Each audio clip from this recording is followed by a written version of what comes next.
నమస్తే, welcome to our channel. నేను మిషాల్ని. Telugu Desam party ఆవిర్భావ దినోత్సవం ఈ రోజుకి 44 సంవత్సరాలు పూర్తయింది. అయితే ఇంకా ఆ పార్టీ బలంగా ఎంత ముందుకెళ్తుందో ప్రజలందరూ గమనిస్తూనే ఉన్నారు. నిజంగా గత ఎన్టీఆర్ గారు స్థాపించినప్పటి నుంచి కూడా ఈ రోజు వరకు కూడా తరతరాలుగా వస్తా ఈ పార్టీ ఎంత ముందుకి బలంగా వెళ్తుందో ఏపీ ప్రజలు బాగా గమనిస్తూనే ఉన్నారు. నిజంగా అసలు ఆవిర్భావ దినోత్సవం ఈ రోజుకి 44 సంవత్సరాలు పూర్తయిన సందర్భంలో తర్వాత ఇక దీని గురించి పూర్తిగా డీటెయిల్స్గా మనకి ఇంకా వివరించడానికి మనతో పాటు ప్రముఖ రాజకీయ సామాజిక విశ్లేషకులు అడుసుమల్లి శ్రీనివాస్ గారు ఉన్నారు. వారిని అడిగి విషయాలు తెలుసుకునే ప్రయత్నం చేద్దాం. నమస్కారం సార్. నమస్కారం అండి. సార్, తెలుగుదేశం పార్టీ ఆవిర్భావ దినోత్సవం ఈ రోజుకి 44 సంవత్సరాలైంది. ఈ స్థాపించిన ఎన్టీఆర్ గారి నుంచి ఈ రోజు వరకు చంద్రబాబు నాయుడు గారి వరకు ఈ పార్టీ గురించి మీరేం చెప్తారు సార్ ప్రజలకి? ఇప్పుడు తెలుగుదేశం పార్టీ ఆవిర్భావం నాటి పరిస్థితులు దేశంలో కాంగ్రెస్ ఏకర్ ఛత్రాధిపత్యంగా ఉందండి. కాంగ్రెస్ పార్టీని ఎదిరించడానికి కానీ ఆ కాంగ్రెస్ పార్టీతో పోటీ పడ్డానికి కానీ సరైన ప్రత్యామ్నాయం లేని పరిస్థితులు అప్పుడు.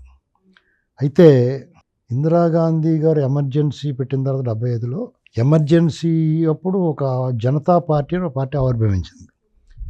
దేశంలోని కాంగ్రెస్ వినా మిగతా పార్టీలన్నీ కలిపి జనతా పార్టీకి ఏర్పడ్డాయి. వాళ్ళ కమ్యూనిస్టులు సపోర్ట్. అప్పుడు కాంగ్రెస్ పార్టీని ఓడించారు దేశవ్యాప్తంగా.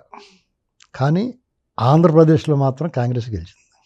77 పార్లమెంట్ ఎలక్షన్స్లో దేశమంతా కాంగ్రెస్ ఓడిపోయింది. ఇక్కడ ఆంధ్రప్రదేశ్లో మాత్రం ఒక్క నీలం సంజయ్ రెడ్డి గారు జనతా పార్టీ తరఫున తప్ప మిగతా 41 పార్లమెంట్ సీట్లు కూడా కాంగ్రెస్ వచ్చినాయి. అలాంటి పరిస్థితుల్లో ఆంధ్రప్రదేశ్లో ఒక రకమైన మోనోపలి నడిచేది కాంగ్రెస్ పార్టీకి. ఆ కాంగ్రెస్ పార్టీలోనూ కమ్యూనిస్టులు ఉండేవారు. వాళ్ళు ప్రాబల్యం ఉన్న చోట సీట్లు గెలుచుకునేవారు, తక్కువ స్వల్పంగా. కాంగ్రెస్లోనే గ్రూపుల కింద ఉండేవారు తప్ప ప్రధాన ప్రత్యర్థులు అనేటువంటి వాళ్ళు లేరు. కానీ అసెంబ్లీలో మాట్లాడడానికి పుచ్చపల్లి సుందరయ్య గారు, ఓంకార్ గారు అని, లేకపోతే ఇలాగ కొంతమంది నాయకులు, ఎమ్మెల్యేలు, కమ్యూనిస్టులు, వామపక్ష ఇండిపెండెంట్లు కూడా ఉండేవారు, మాట్లాడేవారు. అయితే ఆ సందర్భంలో ఎన్టీ రామారావు గారు 82 మార్చి 29న తెలుగుదేశం పార్టీని అనౌన్స్ చేశారు.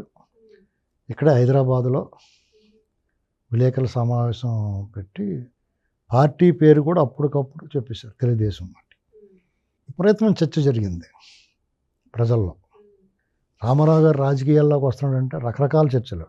సినిమాలు తీసుకుంటూ అప్పుడు సినిమాల్లో ఇమేజ్ ఉంటే రామారావు గారికి సినిమా లీడర్గా, సినిమా నాయకు, కథానాయకు, హీరోగా ఆయనకైనా ఇమేజ్ ఉండొచ్చు. కానీ రాజకీయాల్లో ఆయన పనికిరాడని, లేదా కాంగ్రెస్ పార్టీ లాంటి అప్రతిహత విజయాలు సాధించి వేళ్ళూనుకుని ఉన్న కాంగ్రెస్ పార్టీని ఎదిరించడం చాలా కష్టమని రకరకాల ఆలోచన. కాంగ్రెస్ కూడా ఎద్దేవా చేసేవారు, ఎగతాళి చేసేవారు. ఆ రకంగా చాలా ఈజీగా తీసుకున్నారు.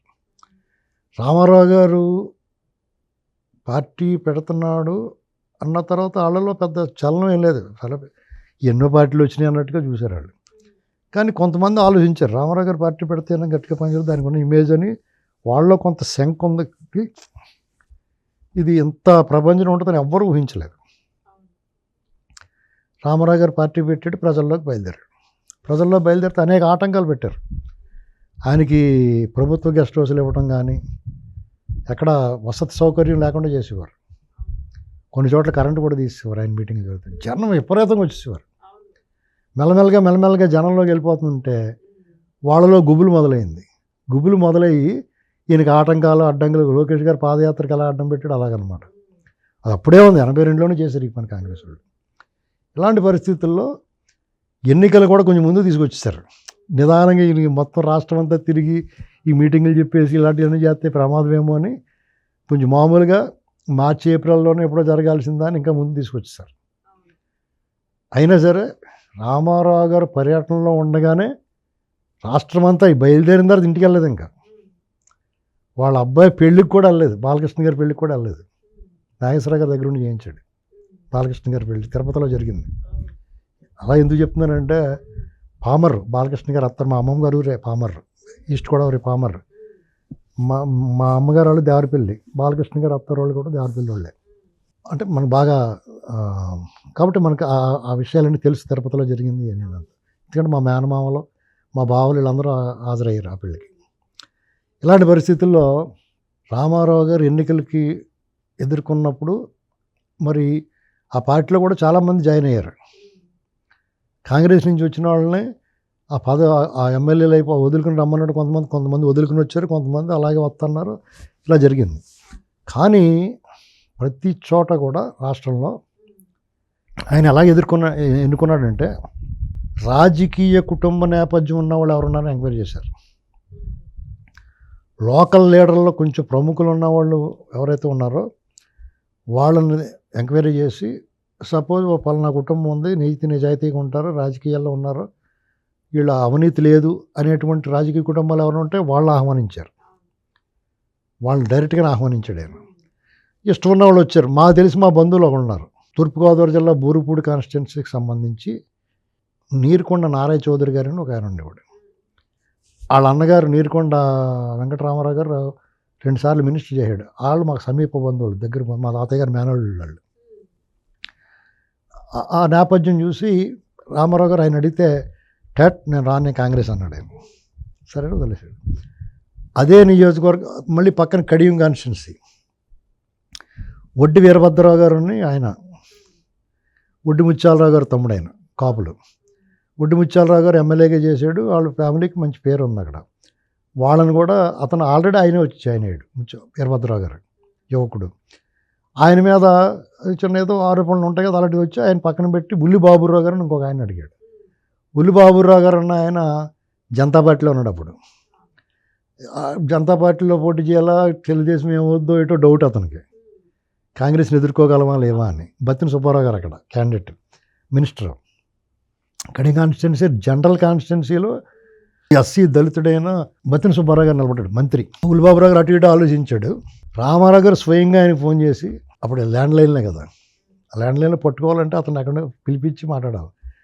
బ్రదర్ మీరు పోటీ చేయాలని అడిగితే ఆయన కొద్ది రోజులు ఆగి చెప్తానన్నాడు. ఈ లోపల ఇంకొక ఆయన సెలెక్ట్ చేశారు, గిరిజాల వెంకట సోమనాయుడు అని. కానీ బుల్లిబాబురావు గారు నేను నిర్ణయం తీసుకుంటాను సరే అని వచ్చేటప్పటికి ఆయన ఆల్రెడీ ఆ పార్టీ సభ్యత్వం వదులుకోకుండా తీసుకుంటే అప్పుడు కుదరలేదు అతనికి. గిరిజాల వెంకట స్వామి. అలాగా అన్ని నియోజకవర్గాల రాష్ట్రంలో యువకుల్ని, విద్యావంతుల్ని, మినిమం వాళ్ళు 10 మందికిలో మంచి పేరు ఉన్నవాళ్ళు, లేదా కొత్తగా వచ్చిన మన మోత్కుపల్లి నరసింహ లాంటి వాళ్ళు వచ్చి డైరెక్ట్గా అప్లికేషన్ పెట్టుకుంటే వాళ్ళ భావజాలాన్ని మాటల్లో గమనించి ఆయనకు అవకాశం ఇచ్చాడు. అలాగే అనేక మందికి యనమల రామకృష్ణుడి గారైనా, లేకపోతే ఎర్రన్నాయుడు గారు, ఇలాంటి వాళ్ళందరూ ఎంతోమంది, కోడ శివప్రసాదరావు గారు, చాలామందికి అవకాశం ఇచ్చారు. తెలంగాణలో కానీ, ఆంధ్రలో కానీ, రాయలసీమలో కానీ చాలామందికి రాజకీయ నేపథ్యం ఉన్నవాళ్ళు, రాజకీయ నేపథ్యం అసలు తెలియని వాళ్ళు, కొంతమంది రామారావు గారు బతిమాలు తీసుకున్నాడు. కోడ శివప్రసాదరావు గారిని అయితే బతిమాలే తీసుకున్నాడు. డాక్టర్గా మంచి పేరు ఉంది ఆయనకని, మీరు రండి బ్రదర్ అని. ఇలాగా ఆ క్యాండిడేట్లు అందరూ చూసుకుంటే మరి రాజకీయంగా మరి అందరూ పసికోనలు వాళ్ళందరూ చాలా స్వల్పంగా ఉన్నారు. నల్లపురెడ్డి శ్రీనివాసరెడ్డి గారు, నాదెండ్ల భాస్కర్ ఇలాంటి మొదటి కేసులన్నీ తక్కువ ఉన్నాయి. ఎలా ఎదుర్కొంటారని అనుకున్నారు. వాళ్ళందరికీ ప్రచారం ఖర్చు, అప్పట్లో ప్రచారం ఖర్చు తక్కువే ఉన్నా ఒక 50,000 లక్షల ఖర్చు కూడా పెద్ద ఖర్చే. ఆ రోజు సంవత్సరం రోజులు కదా, 45 ఏళ్ళ క్రితం వాళ్ళకి ఏంటంటే ఒక కారుకి మైక్ కట్టి బుర్రకథ దళాలను ఉండి ప్రచారానికి పాటలు పాడుకుంటూ బుర్రకథ దళాలు పాటలు పాడుకుంటూ తిరిగేవారు. అదే కారు నియోజకవర్గంతో తిరిగి ఒకటి రెండో పెట్టేవారు. బాగా ఖర్చు పెట్టేవాడు 2-3 పెట్టేవాడు, అసలు ఖర్చు పెట్టలేడు ఒకటే కారు తిప్పేవాడు. పాంపులెట్లు వేయించడం కరపత్రాలు, గుడ్డ మీద కాటన్ దాని మీద జెండాలు, ఇప్పుడు సిల్క్ జెండాలు, రకరకాల జెండాలు వచ్చినాయి. అప్పుడు బ్యానర్లో గోడల మీద బోర్డు రాయటం, రేకు మీద అచ్చు ఉండేది, నీళ్ళు మంది రాస్తే స్టిక్కర్ పడుద్ది. అలాగా రామారావు గారి బొమ్మలు ఉన్న స్టిక్కర్లు, బ్యాడ్జీలు, జేబుకి పెట్టుకునేవి, ఇలాంటివి ఉండి ప్రచార సామాగ్రి. వాటన్నిటికి కలిపి 10,000 వద్దు. పార్టీ ఏం ఫండింగ్ ఏం లేదు. కొన్ని వాళ్ళే అందరికీ కలిపి రామారావు గారు మూకమ్ముడిగా, రామారావు గారు తెలుగుదేశం పిలుస్తుంది రా కదలిరా అనేటువంటి మొత్తం అందరికీ కలిపి వాళ్ళే వేయించుంటారు. అది కూడా పెట్టుకోలేని వాళ్ళు ఉన్నారు కొంతమంది. కాకరల నూకరాజు అని ఉండేవాడు ఒక ఆయన, అనకాపల్లి. ఆయనకి నామినేషన్ డబ్బులు తప్ప ఇంకేమీ లేవు. అలా కొంతమంది అందరూ తలకు ఖాతా ఇచ్చి ఏదో చేశారు. ఇలాగా మీకు రామారావు గారి పార్టీలో అభ్యర్థులకి వీళ్ళెంత అనుకున్నారు కాంగ్రెస్ అభ్యర్థులు. ఎందుకంటే వాళ్ళందరూ తెగ బలిసిపోయి బాగా ముదిరిపోయిన వాళ్ళ పెద్ద అవినీతి పెద్ద ఏముండేది కాదు అప్పుడు, స్వల్పంగా ఉండేది. అంటే 100 మందిలో 10 మంది 20 మంది చేసేవారు అంతే. డబ్బు సంపాదన చేయడాలు ఇప్పుడు ఫ్లాట్లు కొనుక్కోవాలి, భూములు కొనుక్కోవాలని అంత దరిద్రం అప్పుడు లేదు నిజంగా ఏ పార్టీలో కూడా. అప్పటికే ఆ కాంగ్రెస్లో ఆ ఇదిని కూడా జనం సహించలేకపోయారు. ఇప్పుడు మార్పు వచ్చింది, ఎవరు తింటలేదు అని జగన్ మళ్ళీ ముఖ్యమంత్రి చేసేసుకున్నారు మొన్న 19లో. అప్పుడు ఈ టైప్ అవినీతి అంటే ఆడ మొహం కూడా చూసేవారు కాదు అప్పుడు. ఇలాంటి పరిస్థితుల్లో వీళ్ళు చాలా కష్టమే అనిపించింది. ఎందుకంటే వాళ్ళు ఎదుర్కోవాలంటే కష్టం కదా, అన్ని రకాలుగా బలంగా ఉన్నారు, ఎప్పటి నుంచో అలవాటైన వాళ్ళు, వాళ్ళ చేత పనులు చేయించుకునే వాళ్ళు ఉంటారు, మొగమాటాలు ఉంటాయి. గ్రామ పెత్తందారుల పెత్తనంలో ఉండి గ్రామాలు అప్పుడు, గ్రామంలో పెత్తందారుల చేతిలో ఉండి గ్రామాల్లో వాళ్ళు మొగమాటం కన్నా వాళ్ళు చెప్పిన వాళ్ళని గెలిపించాలనేటువంటి ఆలోచన భావజాలంతో ఉండేవారు ప్రజలు. అలాంటి అన్నిటిని దాటుకుని ఒక ప్రపంచం సృష్టించింది తెలుగుదేశం పార్టీ. అత్యద్భుతం. ఎన్నికలయ్యి ఫలితాలు జనవరి 5న ఎన్నికలైనవి, 1983 జనవరి 5ని ఎన్నికలైనవి. 7వ తారీఖున రిజల్ట్, 2 రోజుల తేడా. 5ని ఎలక్షను, 6ని రీఎలక్షను బైపోల్, 7వ తారీఖు రిజల్ట్, 9వ తారీఖు ప్రమాణ స్వీకారం. సింపుల్గా 4-5 రోజులు అయిపోయింది. ఆ రిజల్ట్ వచ్చిన రోజుని నాకు ఆ తీపి గుర్తుంది. నేను డిగ్రీ చదువుతున్నాను రాయమండ్రిలో. నేను మా ఊరిలో ఓటేసి మళ్ళీ వచ్చాం. అప్పుడు ఒకరోజు ఆగడానికి మాకైతే వాళ్ళ టెన్షన్ కింద ఉండేది. ఆ రోజు సాయంత్రం వరకు, అప్పుడు బ్యాలెట్ పేపర్లో సాయంత్రం వరకు ఆ కట్టలు కట్టి ఎవరికి ఏం ఓట్లు పడినాయి అన్నీ పక్కన చేసుకుంటే ఇన్వాలిడ్లు ఇవన్నీ తీయటమే సరిపోద్ది. సాయంత్రం 6 గంటల నుంచి మొదలైంది మొత్తం. సాయంత్రం 6 గంటల నుంచి నెమ్మదిగా ఆధిక్యతలు చెప్పడం, పోస్టల్ బ్యాలెట్, తర్వాత ఈ బ్యాలెట్లు ఆధిక్యతలు చెప్పడం మొదలుపెట్టారు. మధ్యాహ్నానికే షాద్నగర్ ఫలితం వచ్చింది. అప్పటికే 83లోనే ఎలక్ట్రానిక్ మిషన్ పెట్టారు షాద్నగర్లో. అది మధ్యాహ్నానికి రిజల్ట్ వచ్చింది, 12:30కే కాంగ్రెస్ నెగ్గింది. గుండెలు జారిపోయినాయి అందరికీ. అమ్మ కాంగ్రెస్ నెగ్గిందిరా బాబు అంటే ఏమవుద్దో. కాంగ్రెస్ వాళ్ళకి మంచి ఉత్సాహంగా ఉంది, మాకందరికీ లోపల గుబులుగా ఉంది. అయినా ధైర్యంగా ఉన్నా లోపల గుబులు ఉంది ఏమవుద్దో అని. కానీ సాయంత్రం 6 దాటిన తర్వాత అప్పుడు ఆకాశవాణి హైదరాబాద్ కేంద్రం, విజయవాడ కేంద్రం, కడప కేంద్రం, వైజాగ్ కేంద్రం 4 ఉండి ఆకాశవాణి రేడియో, అప్పుడు రేడియో, ఢిల్లీ కేంద్రం. ఈ గంటకి ఎలక్షన్ బులెటిన్ వార్తలు ఉంటాయి. అలాగే షెడ్యూల్ ప్రకారం పొద్దున్న 6 గంటలకి, 7 గంటలకి, 9 గంటలకి, అలాగే మధ్యాహ్నం 1 గంటకి, 12 గంటలకి వార్తలు ఏవైనా ఆ వార్తలు ఉంటాయి. ఇక వాళ్ళు వార్తలు చదువుతుంటే ఆకాశవాణి హైదరాబాద్ కేంద్రం, లేకపోతే ఆకాశవాణి వైజాగ్ కేంద్రం, విశాఖపట్నం కేంద్రం అని చెప్పడం, ఒక్కొక్క జిల్లా తీసుకుని శ్రీకాకుళం, టెక్కలి, లేకపోతే ఇలాగ పలాస ఇవన్నీ చెప్పుకుంటూ వచ్చి తెలుగుదేశం ఆధిక్యతలో కొనసాగుతుందని చెప్పడం. లేదంటే కాంగ్రెస్ పేరు చెప్పేవారు ముందు, అంటే కాంగ్రెస్ ఆధిక్యతలో ఉందమ్మనుకుంటే వెనకబడి ఉందని చెప్పేవారు. కాంగ్రెస్ ఎక్కడ చూసినా తెలుగుదేశం ఆధిక్యతే. మహామహులు, మర్రి చెట్టుల్లో వేళ్ళూనిగిపోయిన మర్రి చెట్లు మర్రి మోనులా పెరిగిపోయిన వాళ్ళు వేళ్లతో సహా పెకలించబడ్డారు. పెద్ద లీడర్లు, సీనియర్లు, 5 సార్లు 6 సార్లు గెలిచిన వాళ్ళు, మంత్రులుగా చేసిన వాళ్ళు, ముఖ్యమంత్రిగా చేసిన మొత్తం ఓడిపోయారు. ఒక ప్రపంచం నుండి శ్రీకాకుళం దగ్గర మొదలైన తుఫాను రాయలసీమ మీదుగా తెలంగాణ చుట్టేసింది. అసలు ఒక అద్భుతమైన క్షణాలు అవన్నీ. తెల్లవారులు నిద్ర లేకుండా ఫలితాలు, తెల్లవారినా కానీ వస్తూనే ఉన్నాయి ఫలితాలు. అలాగే ఆధిక్యతలే 5,000, 10,000, 20,000, 30,000, 40,000 అలా పెరిగిపోతూ వచ్చినాయి ఆధిక్యతలు. రామారావు గారు గుడివాడ నుంచి, తిరుపతి నుంచి 2 చోట్ల గెలిచారు, 2 చోట్ల పోటీ చేశారు ఆయన. అదొక అద్భుతమైన క్షణాలండి, మధుర స్మృతులు అన్నమాట. తెలుగుదేశం పార్టీని అభిమానించే వాళ్ళు, కార్యకర్తలు, సానుభూతి పరులు, అప్పుడు ఓటేసిన వాళ్ళందరికీ ఆ పార్టీ గెలవాలనుకుంటారు కదా, వాళ్ళందరికీ కూడా సంబరాలు.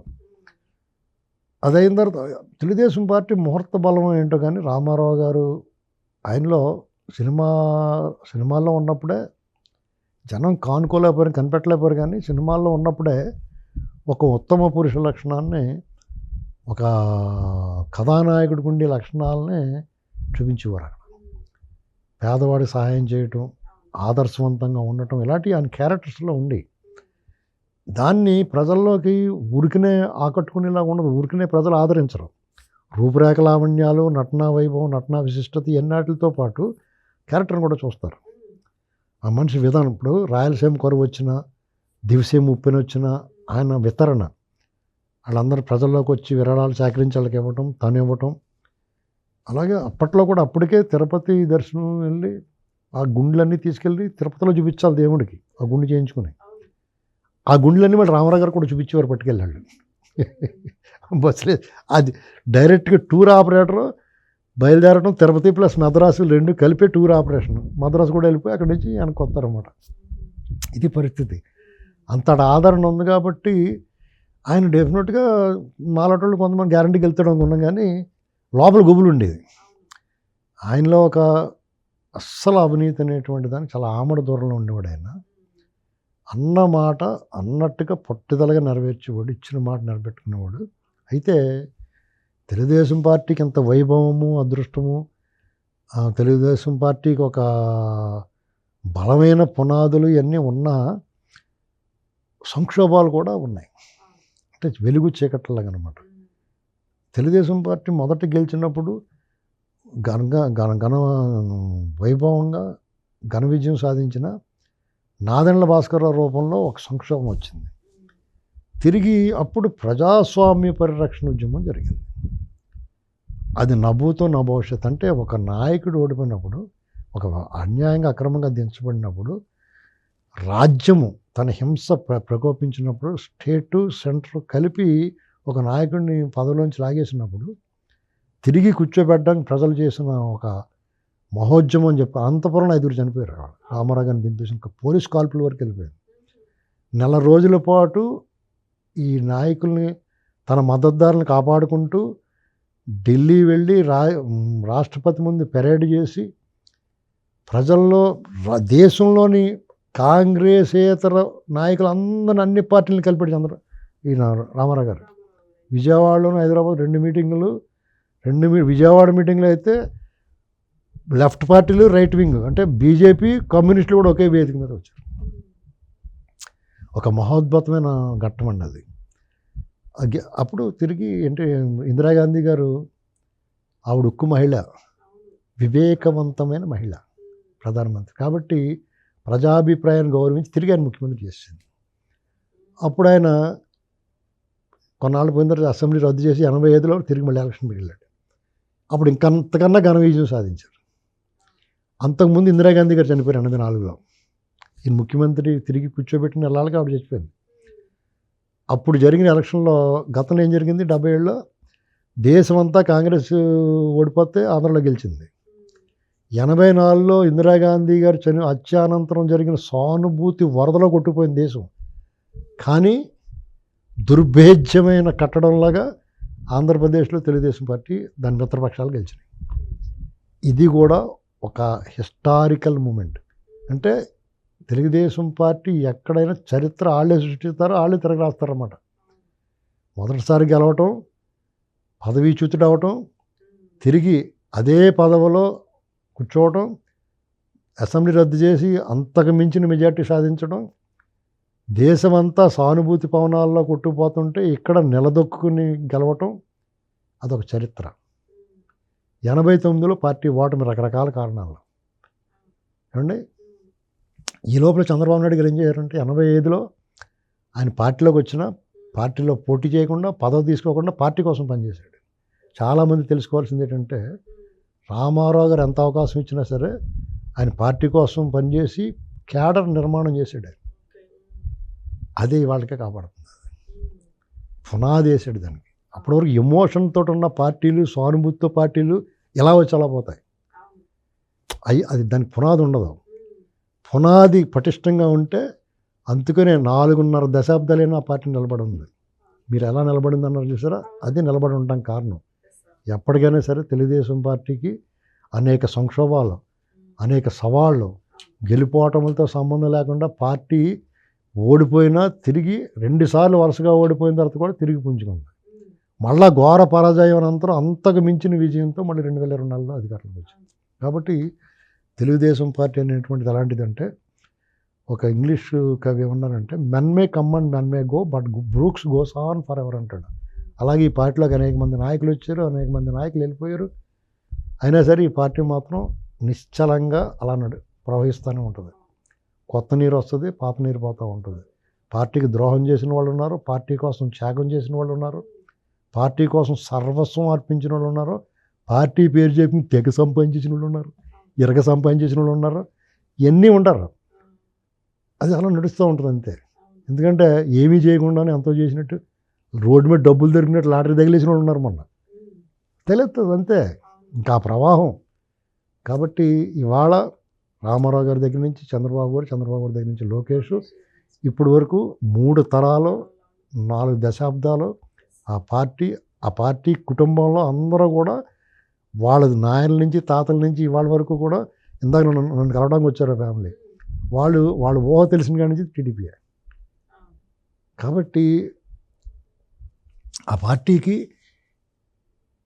ఈ దేశంలో ఏ ప్రాంతీయ పార్టీకి లేనంత విశిష్టత బలం ఏంటంటే కార్యకర్తలు ఆ పార్టీకి సొంతంగా డబ్బులు ఇచ్చి ప్రచారం చేయించుకునే సామాజిక మాధ్యమాలు కానీ, పేపర్లు కానీ, టీవీలు కానీ ఉండవు. ఎవరికాళ్ళ దోలకి పనిచేయటమే వాళ్ళకి. అర్థమైందండి. Thank you sir.